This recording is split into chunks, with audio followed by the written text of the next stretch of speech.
செய்தியை பகிர்ந்து கொள்கிறதுல நான் மிகவும் மகிழ்ச்சி அடைகிறேன். கர்த்தருடைய பிள்ளைகளே, கடந்த மாதம் முழுதும் கர்த்தர் நம்மை கண்ணின் மணியை போல பாதுகாத்தார், நம்மை நடத்தினார், உங்க ஜெபங்களை கேட்டார். கண்டிப்பா எனக்கு நல்லா தெரியும் உங்க ஜெபங்களை கேட்டார். நீங்க கமெண்ட்ஸ்ல உங்களுடைய சாட்சிகளையோ அல்லது கர்த்தர் செய்த நன்மைகளை நீங்கள் அனுப்பும்போது அது எங்களை உற்சாகப்படுத்துகிறதா இருக்கும். இன்னும் நாங்களும் சேர்ந்து உங்களோடு கூட கர்த்தரை மகிமைப்படுத்துகிற ஒரு காரியமா இருக்கும். அது வெள்ளிக்கிழமை உபவாசமா ஜெபமா இருந்தாலும், ஞாயிற்றுக்கிழமை இருந்தாலும், எதுவா இருந்தாலும் நீங்கள் பெற்ற நன்மைகளை எங்களுக்கு தெரிவிக்க மறக்காதீங்க. நம்ம எல்லாரும் ஒன்று சேர்ந்து கர்த்தருடைய நாமத்தை மகிமைப்படுத்துவோம். அல்லேலூயா. இந்த நாளிலும் கூட உங்களோடு கூட பகிர்ந்து கொள்ள நான் தெரிந்து கொண்டதான கர்த்தருடைய வார்த்தை சங்கீதங்களின் புத்தகம் 146 அதிகாரம் 7 8 9 வசனங்கள். அதாவது சங்கீதங்களின் புத்தகம் 146 அதிகாரம் 7 8 9 வசனங்கள். The book of Psalms chapter 146 verse from 7 to 9. அவர் ஒடுக்கப்பட்டவர்களுக்கு நியாயம் செய்கிறார், பசியாய் இருக்கிறவர்களுக்கு ஆகாரம் கொடுக்கிறார், கட்டுண்டவர்களை கர்த்தர் விடுதலையாக்குகிறார், குருடரின் கண்களை திறக்குகிறார், மடங்கடிக்கப்பட்டவர்களை கர்த்தர் தூக்கி விடுகிறார், நீதிமான்களை கர்த்தர் சிநேகிக்கிறார், பரதேசிகளை கர்த்தர் காப்பாற்றுகிறார், அவர் திக்கற்ற பிள்ளையும் விதவையும் ஆதரிக்கிறார், துன்மார்க்கரின் வழியோ கவிழ்த்து போடுகிறார். அல்லேலூயா. கர்த்தருடைய பிள்ளைகளுக்கு கர்த்தர் செய்கிறதான ஒரு காரியம். இங்க நம்ம வாசித்து கேட்டதான வசனத்துல ஒருவேளை நீங்க ஒடுக்கப்பட்டவர்களா இருக்கலாம், பசியாய் இருக்கிறவர்களா இருக்கலாம், கட்டுண்டவர்களை போல நீங்கள் இருக்கலாம். அல்லேலூயா. ஒருவேளை கர்த்தர் உங்களுக்கு வைத்ததான நன்மைகளை பார்க்க முடியாதபடிக்கு ஒருவேளை ஒரு ஆவிக்குரிய கண்களில ஒருவேளை நீங்கள் குருட்டாட்டம் உள்ளவர்களா இருக்கலாம். எப்படி இருந்தாலும் சரி, அவர் என்ன சொல்லுகிறார்? மடங்கடிக்கப்பட்டவர்களை கர்த்தர் தூக்கி விடுகிறார். மடங்கடிக்கப்பட்டவர்களால் கூட ஒருவேளை இருக்கலாம்.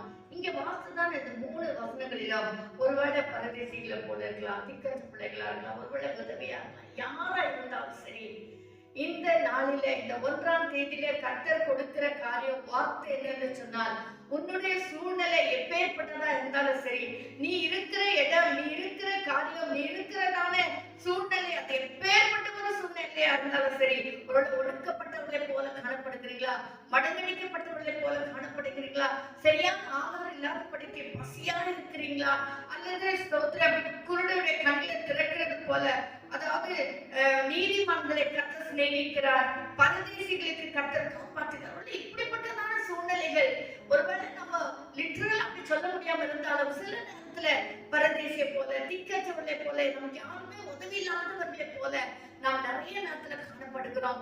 நம்பி போனவர்களை கூட நம்ம கைவிடுகிற நிலத்திலே நம்ம காணப்படுகிறோம். நமக்கு இக்கட்டான சூழ்நிலை வரும்போது உதவி செய்வார் யாருமே இல்லாத ஒரு நிலைமையில கூட நம்ம காணப்படுகிறோம். இந்த மாசத்துல 31 நாட்களை கழிப்பது லேசான ஒரு காரியம் அல்ல. ஒவ்வொரு நாளும் கர்த்தருடைய பிள்ளைகளுக்கு ஒரு பிரச்சனை காத்திருக்கிறது. அதாவது ஒரு வார்த்தை பிடிமா எப்படி சொன்னாங்க, நம்ம இருப்பதே பிரச்சனைகளை சால்வ் பண்ணுகிறோம். ப்ராப்ளம் சால்வர்ஸ் என்று சொல்வார்கள். நம்ம ஒவ்வொரு நாளும் இந்த வாழ்க்கையில பிரச்சனைகள் இருக்கத்தான் செய்து, இன்னைக்கு பார்க்கும் பிரச்சனை இல்லை, நாளைக்கு ஒவ்வொரு நாளும் விதவிதமான பிரச்சனைகள், விதவிதமான போராட்டங்கள், துக்கங்கள், கண்ணீர் நம்ம வாழ்க்கையில இருக்கத்தான் செய்து. இதெல்லாம் வருவதற்கு காரணம் என்னன்னு சொன்னா, நம்ம இன்னும் கர்த்தரை ருசி பார்க்க முடியாது. கர்த்தரோட வாழ்க்கையில என்னெல்லாம் நன்மைகளை செய்ய முடியும் என்பதை நாம் அறிந்து கொள்ளும்படியாய் தாவீது சொல்றது போல, கர்த்தர் நல்லவர் என்பதை ருசித்து பாருங்கள். ஒவ்வொரு நாளும் கர்த்தர் யார், எப்பேற்பட்டவர், என்னை மீட்டுக் கொண்டவர் எப்பேற்பட்டவர், அவர் ஒடுக்கப்படுகிறவர்களுக்கு நியாயம் செய்கிறதான கர்த்தர் என்று நாம் அறிந்து கொள்ளும்படியாய் பசியாய் இருக்கிறவர்களுக்கு அவர் ஆகாரம் கொடுக்கிறார். ஹல்லேலூயா. அவருக்கு அப்படியே நம்ம பசியில வாடி செத்துக்கோன் விடுற தேவன் அல்லவே அல்ல. அவர் நமக்கு ஆகாரம் கொடுக்கிற தேவனா இருக்கிறார். ஹல்லேலூயா. கட்டுண்டவர்களை கர்த்தர் விடுதலையாக்குகிறார். என்ன கர்த்தர் செய்யாம விட்டு இருக்கிறார்? நம்முடைய வாழ்க்கையில நாம் படுகிற ஒவ்வொரு பிரயாசத்தை, ஒவ்வொரு பாடுகளையும் கர்த்தர் நன்றாய் அவர் கவனித்து பார்த்து கொண்டு கேட்டுக்கொண்டு இருக்கிறார். கர்த்தருடைய பிள்ளையே, உன் வாழ்க்கையில வரக்கூடியதான பிரச்சனைகள், வாழ்க்கையில நீ சந்திக்கக்கூடியதான பிரச்சனைகள் எல்லாவற்றையும் அவர் அறிந்து இருக்கிறார். அவரை தாண்டிதான் உங்ககிட்ட வருது. அவர் அறியாம வாழ்க்கையில எதுவுமே நடக்கிறதுல நேரிடுவதில்லை. ஹல்லேலூயா. என் தேவனாகிய கர்த்தர் யோபுக்கு பிரச்சனை வரதுக்கு முன்னால, வியாதி வரதுக்கு முன்னால அவனுக்கு முதலே கர்த்தர் சொல்லிவிட்டார். பிசாசு அங்க அங்க போயிட்டு பெர்மிஷன் கேட்டுட்டு தான் வந்து யோபை சோதிக்கிறான் என்று சொல்லி பார்க்கிறோம். அப்போ கர்த்தருடைய பிள்ளைய உன் வாழ்க்கையில கூட இன்னைக்கு யோபுக்கு நடந்தது எழுதி வச்சிருக்கு நமக்கு தெரியும். நமக்கு நடக்கிற காரியங்கள் என்ன எழுதுல நமக்கு தெரியல. ஆனா உன் வாழ்க்கையில கூட கர்த்தருடைய அனுமதி இல்லாம எதுவுமே நடக்கிறது இல்லை. கர்த்தருடைய சித்தத்தின்படி தான் கர்த்தர் உன்னை நடத்துவார். ஆனா ஒரு நாள் உன்னை கைவிட மாட்டார். ஹல்லேலூயா. அவர் என்ன சொல்றாராம்? நீதிமான்களை கர்த்தர் சிநேகிக்கிறார். நீ நீதிமானா இருந்தால், உன்னை நீ பரிசுத்தமாய் காத்துக் கொண்டால், கர்த்தருக்கு பயந்து வாழ்கிற ஒரு கர்த்தருடைய பிள்ளையா இருந்தால் அவர் உன்னை சிநேகிப்பார். அவர் உன்னை நேசிக்கிறவரா இருப்பார். நேசிக்கிற பிள்ளைகளுக்கு ஏதாவது குறைப்படுமா? நம்ம பிள்ளைகளை நேசித்தால் ஒரு குறை கூட நம்ம வைக்காம எவ்வளவு அழகா அவங்களை பார்த்துக்கோ இல்லைங்களா? அதே போலதான் கர்த்தர் நாம் நீதிமன்றா இருக்கும் பொழுது அவர் நம்மை காப்பாற்றுகிறவரா இருக்கிறார், சிநேகிக்கிறவரா இருக்கிறார். அது மாத்திரமல்ல, பரதேசிகளை கர்த்தர் காப்பாற்றுகிறார். நிறைய நேரத்தில் இப்படிதான் நடக்குதுங்க நம்ம வாழ்க்கையில. பரதேசி போல, நமக்கு யாருமே இல்லாதவர்களை போல, திக்கற்ற பிள்ளைகளை போல, அதாவது இருக்கிற ஒரு சூழ்நிலை நம்ம வாழ்க்கையில வந்து விடுகிறது அல்லவா? அருமையான கர்த்தருடைய பிள்ளைகளை, கர்த்தருடைய ஜனமே, கர்த்தர் சொல்லுகிறார் இந்த மாசத்துல நான் ஸ்தோத்திரம் பரதேசிகளை காப்பாற்றுகிறேன். அப்பேற்பட்ட சூழ்நிலை வாழ்க்கையில வந்தாலும் கர்த்தர் உன்னை காப்பாற்றுகிறவராக இருக்கிறார். அவர் திக்கற்ற பிள்ளைகளை ஆதரிக்கிறவராக இருக்கிறார். விதவைகளை அவர் விடுவிக்கிறவராக இருக்கிறார். அவர் கர்த்தர் கைவிடுகிற தேவனே அல்ல. ஆகாருக்கு இறங்கினவர் உனக்கு இறங்க மாட்டாரா? ஹல்லேலூயா. ஆபிரகாமுக்கு இறங்கி அவருடைய இக்கட்டான சூழ்நிலையில வயசான அந்த நாட்களை குழந்தை கொடுத்தவர் உனக்கு கொடுக்க மாட்டாரா? உன்னை கர்த்தர் ஆசீர்வதிக்க மாட்டாரா? கர்த்தருடைய பிள்ளையே, நீ கர்த்தர் மேல் நம்பிக்கை வைத்து, அவர் இன்னொரு வசனத்துல வாசிக்கிறோம், 147 அதிகாரம் 20 வசனத்துல வாசிக்கிறோம், அவர் வேறு எந்த ஜாதிக்கும் இப்படி செய்ததில்லை. என்ன ஒரு அருமையான வார்த்தை! வேற எந்த ஜாதிக்கும் இப்படி செய்யல, உனக்கு செய்து கொண்டிருக்கிறார். நீ என்ன? நீ இஸ்ரவேல், நீ கர்த்தருடைய பிள்ளை, தேவனால் தெரிந்து கொள்ளப்பட்ட பிள்ளை, நீ பரிசுத்த ஜாதி, நீ ஆசாரிய கூட்டம், நீ திறப்பின் வாயிலிருந்து ஜெபிக்கிறதான ஒரு கர்த்தருடைய பிள்ளை. உனக்காக கர்த்தர் செய்வார். வேற எந்த ஜாதிக்கும் அப்படி செய்யல. வேற எந்த ஜாதிக்கும் அவர் ஒடுக்கப்படுறவர்களுக்கு நியாயம் செய்யவே இல்லை. ஆனா கர்த்தர் உனக்கு செய்வார். இஸ்ரவேலை ஆசீர்வதிப்பதே அவருக்கு பிரியம். உன்னை கர்த்தர் ஆசீர்வதிப்பது தான் அவருடைய பிரியம். இந்த வார்த்தைதான் இந்த 3 வசனத்துல நீ எந்த சூழ்நிலையில காணப்பட்டாலும், இந்த மாசம் ஆகஸ்ட் மாசம் நீ எப்பேற்பட்ட சூழ்நிலை நீ கடந்து சென்றாலும் உனக்காக கர்த்தர் யுத்தம் செய்கிறவராய் இருக்கிறார். உனக்காக கர்த்தர் வழக்காடுகிறவராய் இருக்கிறார். உனக்காக கர்த்தர் எல்லாவற்றையும் செய்ய வல்லவராய் இருக்கிறார். தாவீது சொல்றாரு, எனக்காக யாவை செய்து முடிக்க போகிற தேவனுக்கு ஸ்தோத்திரம். ஆரம்பம் 1ஆம் தேதி நீங்க சொல்லுங்க, இந்த மாசத்துல எனக்காக யாவை செய்து முடிக்க போகிற கர்த்தர். அவர் நான் ஒடுக்கப்பட்ட நேரத்துல கர்த்தர் எனக்கு உதவியா இருப்பார், நியாயம் செய்வார். நான் பசியா இருக்கும் பொழுது கர்த்தர் எனக்கு ஆகாரம் கொடுப்பார். நான் கட்டுண்டவர்களா இருக்கும் பொழுது கர்த்தர் என்னை விடுதலையாக்குவார். நான் குருடனை போல கண்களை இருக்கும் பொழுது கர்த்தர் என் கண்களை திறந்திருப்பார். பிரச்சனை வரும்போது, பலவீனம் வரும்போது, வியாதி வரும்போது நம்முடைய கண்கள் குருட்டாட்டமாகி விடுகிறது. கர்த்தருடைய மகிமையை பார்க்க கூடாதபடிக்கு சந்தேகம் என்கிற ஒரு காரியம் நம் கண்களை மூடி விடுகிறது. கர்த்தருடைய பிள்ளையே, ஆம், இந்த ராத்திரி வேளையில கர்த்தர் உங்களோடு சொல்லுகிற காரியம் என்னவென்று சொன்னால், நீ எப்பேற்பட்ட சூழ்நிலையில் சென்று கொண்டிருந்தாலும் உனக்காக வழக்காடுகிற ஒரு தேவன் இருக்கிறார் என்பதை மறந்து விடாதே. உன்னை காக்கிறவர் உறங்குவதும் இல்லை, அவர் தூங்குவதும் இல்லை. இஸ்ரவேலை காக்கிற தேவன், அவர் உறங்கவும் மாட்டார், தூங்கவும் மாட்டார். அப்படின்னா கண்ணு கருத்தாய் 24/7 மாதிரி உனக்காகவே கர்த்தர் காத்து கொண்டு இருப்பார். நீ எப்போ கூப்பிடுவ, நீ எப்போ கர்த்தருடைய உதவி கேட்ப, நீ எப்போ தேசத்துல வருவ, எப்போ நான் உன்னை ஆசீர்வதிப்பேன் என்று சொல்லி கர்த்தர் காத்து கொண்டே இருப்பார். உனக்காக, ஸ்பெஷலி உனக்காக உங்க பேரை சொல்லி சொல்லுங்க, எனக்காக கர்த்தர் யாவையும் செய்து முடிப்பார். நான் ஒடுக்கப்பட்ட நேரத்துல கர்த்தர் எனக்காக நியாயம் செய்வார். சொல்லுங்க, வார்த்தையை சொல்லுங்க. வாயினால் அறிக்கிடும் போது நீங்கள் விசேஷித்த நன்மைகளை பெற்றுக் கொள்வீர்கள். ஆம் கர்த்தருடைய பிள்ளைகளை, சில வாரங்களுக்கு முன்பதாக நான் வாசிக்கிற செய்தி கொடுத்தேன். மரணமும் ஜீவனும் நம் நாவின் அதிகாரத்தில் இருக்கிறது. நீ என்ன சொல்றியோ அது அப்படியே நடக்கும். உன் வாயிலிட்ட கர்த்தர் அதிகாரத்தை கொடுத்திருக்கிறார். நீ என்ன வேணும் விரும்புகிறியோ அது உன் வாயினால கேள், கர்த்தர் சமூகத்தில் கேள், நீ பெற்றுக் கொள்வாய். ஹல்லேலூயா, ஹல்லேலூயா. தாவீது ஒரு வசனத்துல வாசிக்கிறோம், 145ஆம் அதிகாரம் 15 வசனத்துல வாசிக்கிறோம். அவர் ரொம்ப விசுவாசம் உள்ளவராக, அதாவது ரொம்ப நம்பிக்கை உள்ளவரா சொல்றாரு, எல்லா ஜீவன்களின் கண்களும் உம்மை நோக்கி கொண்டிருக்கிறது ஆண்டவரே, ஏற்ற வழியில நீர் அவைகளுக்கு ஆகாரம் கொடுக்கிறீர். ஆமா, எல்லா ஜீவன்களுமே கர்த்தரை நோக்கி கொண்டிருக்குது.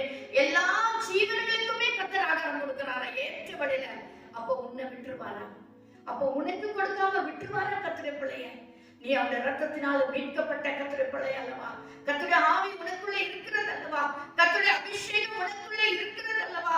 செய்தி கொடுக்கிற இந்த வழியில நீங்க கேட்கிற நேரத்துல தாமே கர்த்தருடைய வல்லமை உங்களுக்குள்ள பாய்ந்து கொண்டிருக்கிறது. கர்த்தருடைய பிள்ளைய நீ விசுவாசி, நீ கர்த்தருடைய ஆவி பெற்ற, கர்த்தருடைய வல்லமை, கர்த்தருடைய பலனை பெற்றதான ஒரு கர்த்தருடைய பிள்ளை. கர்த்தர் உன்னை விட்டுருவாரா? ஏற்ற வழியில உனக்கு ஆகாரம் கொடுப்பார். ஏற்ற வழியில உன் தேவைகள் சந்திக்கப்படும். ஏற்ற வழியில உன் பணக்காரிகள் சந்திக்கப்படும். ஏற்ற வழியில உயர்த்தப்படுவார். ஏற்ற வழியில ஹல்லேலூயா உன்னுடைய தேவைகள் எல்லாமே சந்திக்கப்படும். ஜீவனுக்கே தராராமே, உன்னை விட்டுருவாரா? விடவே மாட்டார். ஹல்லேலூயா. நீர் உமது கையை திறந்த சகல பிராணிகளின் வாஞ்சியும் திருப்தியாக்குகிறீர். சகல பிராணிகளின் விருப்பத்தை என்ன செய்யறாரா? திருப்தியாக்கு, வாஞ்ச திருப்தியாக்குறாராமே. அப்போ உன்னை விட்டுருவாரா? உன் வாஞ்ச திருப்தியாக்க மாட்டாரா? உன் இஷ்டத்தை கத்த நிறைவேற்ற மாட்டாரா? உன்னுடைய ஆசையை கத்த நிறைவேற்ற மாட்டாரா? இந்த மாதத்துல கத்த நிறைவேற்றுவார். நீ நம்பி, நீ விசுவாசி. ஆமாண்டவரே, வசனம் எப்படி சொல்லுகிறதே என்று சொல்லி கர்த்தருடைய வார்த்தை பற்றிக்கொள். நான் சொல்றதுனால இல்ல, கர்த்தருடைய வார்த்தை சொல்லுகிறது. கர்த்தருடைய வார்த்தை சொல்லுகிறது. அந்த வார்த்தை ஜீவனுள்ள வார்த்தைகள். அந்த வார்த்தைகள் ஆமென்றும் ஆமென் என்றும் இருக்கிறது. கர்த்தருடைய பிள்ளையே, இந்த மாசத்துல உனக்காக அவர் யாவையும் செய்து முடிக்கிறவர். ஹல்லேலூயா. அதாவது என்ன சொல்றாருன்னா, கர்த்தர் 16ஆம் வசனத்துல வாசித்தோம், நீர் உமது கையை திறந்த சகல பிராணிகளின் வாஞ்சியும் திருப்தியாக்குகிறீர். கர்த்தர் தமது வழிகள் எல்லாம் நீதி உள்ளவரும், தமது கிரியைகளில் எல்லாம் கிருபை உள்ளவருமா இருக்கிறார். தம்மை நோக்கி கூப்பிடுகிற யாவருக்கும், தம்மை நோக்கி கூப்பிடுகிற யாவருக்கும் கர்த்தர் சமீபமா இருக்கிறாராம். உண்மையாய் தம்மை நோக்கி கூப்பிடுகிற யாவருக்கும் கர்த்தர் சமீபமா இருக்கிறார். ஹல்லேலூயா. கர்த்தருடைய பிள்ளைகளே, சமீபமாய் இருக்கிறதான தேவன் நம்முடைய தேவன். உண்மையாய் அவரை நோக்கி கூப்பிடுவோம்.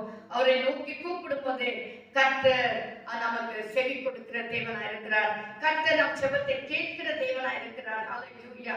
அதாவது சங்கீதம் 104ஆம் அதிகாரம் 27ஆம் வசனத்துல வாசிக்கிறோம், ஏற்ற வழியில ஆகாரத்தை தருவீர் என்று அவைகளெல்லாம் நோக்கி காத்திருக்கிறது. மிருக ஜீவன்கள், உலகத்துல காணப்படுகிற எல்லா பிராணிகள், மிருக ஜீவன்கள் எல்லாம் கர்த்தரை தான் நோக்கி கொண்டிருக்கிறது. இந்த மாதத்துல நீயும் கர்த்தரை நோக்கி பார்ப்பாய் என்று சொன்னால் ஏற்ற வழியில கர்த்தர் உன்னை ஆசீர்வதிப்பார். ஏற்ற வழியில உனக்கு ஆசீர்வாதங்களை பொழிந்தருளுவார். ஏற்ற வழியில ஒருவேளை நீங்க நினைக்கிற மாதிரி கொடுக்காம இருக்கலாம், ஆனா என்ன தேவையோ, ஏன்னா நமக்கு என்ன தேவைன்னு நமக்கு கூட நிறைய நேரத்துல தெரியுதுல, ஆனா உன்னை சிருஷ்டித்த கர்த்தருக்கு தெரியும் உனக்கு என்ன தேவை, உனக்கு எப்போ தேவை, எவ்வளவு தேவை, எந்த மாதிரி தேவை, என்ன ஆசீர்வாதம் எல்லாம் கர்த்தர் அவர் பிளான் போட்டு வச்சிருக்காரு. உன் வாழ்க்கை அவருடைய கரத்துல இருக்கிறது. உன்னுடைய வாழ்க்கை அவருடைய பிளான்ல இருக்கிறது, உன் பிளான்ல இல்ல. அதை மட்டும் நம்ம ஞாபகத்துல வச்சுக்கலாம். இந்த மாசம் எல்லாமே அவரை நோக்கி பார்க்கிறதா. நீர் கொடுக்க அவைகள் வாங்கிக் கொள்ளும். நீருடைய கையை திறக்க அவைகள் நன்மையா திருப்தியாகும். பாத்தீங்களா, அவர் கொடுக்கிறார். கொடுக்கும் போது நம்ம வாங்கி என்ன செய்வோம்? திருப்தியாகும், வாங்கிக் கொள்ளும். அவர் கையை திறக்க நம்ம திருப்தியாகும். அவர் அவைகள் நன்மையா திருப்தியாகும். நீருடைய முகத்தை மறைச்சா, கட்ட மறைச்சிட்டா நம்ம துக்கப்படுவோம். நமக்கு உதவி செய்வார் வேற யாருமே கிடையாது, கர்த்தர் தான். ஏற்ற வழியில கர்த்தர் நமக்கு ஆசீர்வாதங்களை கொடுக்கிற தேவனா இருக்கிறார். இன்னைக்கு மிருக ஜீவன்களுக்கே தராருன்னா உன்னை கைவிட்டுருவாரா? அருமையான கர்த்தருடைய பிள்ளைகளே, இந்த மாசம் ஆகஸ்ட் மாசம் ஒரு விசேஷத்த மாசமாக மாறப்போகிறது. பிரச்சனை தான், உலகத்துல இருக்கிற வரைக்கும் போராட்டம் தான், இல்லைன்னு சொல்லவே முடியாது. அது கர்த்தரை நேசிக்கிற பிள்ளைகளுக்கு தான் அந்த அனுபவம் இருக்கும். கர்த்தரை விட்டு துன்மார்க்கமாய் பேர் கிறிஸ்துவுல வாழ்கிறவர்களுக்கு அதெல்லாம் தெரியாது. ஆனா கர்த்தருடைய பிள்ளைகளுக்கு, கர்த்தரை நேசிக்கிற பிள்ளைகளுக்கு நல்லா தெரியும். அவங்க எப்பேற்பட்ட பிரச்சனையில போயிருக்கிறாங்க, எப்பேற்பட்ட தேவை அவங்களுக்கு இருக்குன்னு நல்லா தெரியும். அதை கர்த்தர் நீதிமான்களை சிநேகிக்கிறதான கர்த்தர். அந்த தானியேலுக்கு இறங்கினவர் உன்னை கைவிட்டுவாரா? கைவிடவே மாட்டார். அவர் ஜெபிக்கிறவர். தானியேல் எனக்கு பிரியமானவர். கர்த்தருக்கு பயப்படுகிறவர் மேல் கர்த்தர் பிரியமா இருக்கிறார் என்று நீதிமொழியில வாசிக்கிறோம். கர்த்தருக்கு பயந்து ஜீவிப்போம், ஜெபிப்போம், தேவ சமூகத்துல காத்திருப்போம், அவரையே பற்றிக்கொள்வோம். அவரை விட்டா நம்மளுக்கு யாருமே இல்லை. கர்த்தர் இல்லாதவைகளை இருக்கிறவைகளாக பாவித்து அழைக்கிறதான தேவன்.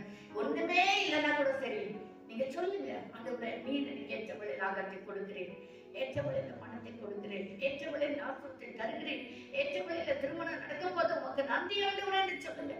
ஏற்றவளையில எனக்கு தேவையான ஆசீர்வாதங்களை கொடுக்கிறேன், உமக்கு நன்றி ஆண்டவரே சொல்லுங்க.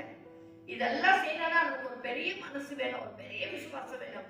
அந்த விசுவாசத்தை கர்த்தர் நமக்கு கொடுப்பாராங்க. நான் மட்டும் ரொம்ப நல்லா இருக்கேன்னு சொல்லல, நம்ம எல்லாரும் ஒரே படத்துல தான் இருக்கோம், இந்த உலகத்துலதான் வாழ்ந்திருக்கோம். நம்ம எல்லாருக்குமே பிரச்சனை இருக்கு. நாம் செய்வதெல்லாம் ஒன்னே கர்த்தரை பற்றிக்கொள்வோம். அவர் கற்றுவிட்டவர்களை விடுதலையாக்குவார், பசியா இருக்கும் போது ஆகாரம் கொடுப்பார், திக்கற்ற பிள்ளைகளுக்கு உதவியா இருப்பார், அவரே தகப்பன் தாயா இருப்பார். ஆண்டவர் ஒரு பக்தன் பாடுகிறார், நான் உன் அப்பான்னு அழைக்கணும்னா எனக்கு எவ்வளவு ஆசையா ஆண்டவரேன்னு சொல்றாரு. அவர் தான் நமக்கு அப்பா அம்மா எல்லாமே, அவர் தான் நமக்கு. அவரை விட்டா நமக்கு வேற வழியில, அவரை பற்றிக்கொள்வோம். இந்த மாதம் நிச்சயமாக கர்த்தர் நமக்கு ஒரு பெரிய ஆசீர்வாதத்தின் மாதமாய் மாற்றி கொடுப்பாராக. நம் கண்களை மூடி ஜெபிப்போம். அரங்கரட்சகா, இந்த ஆகஸ்ட் மாசம் 1ஆம் தேதிக்கு நன்றி ராஜா.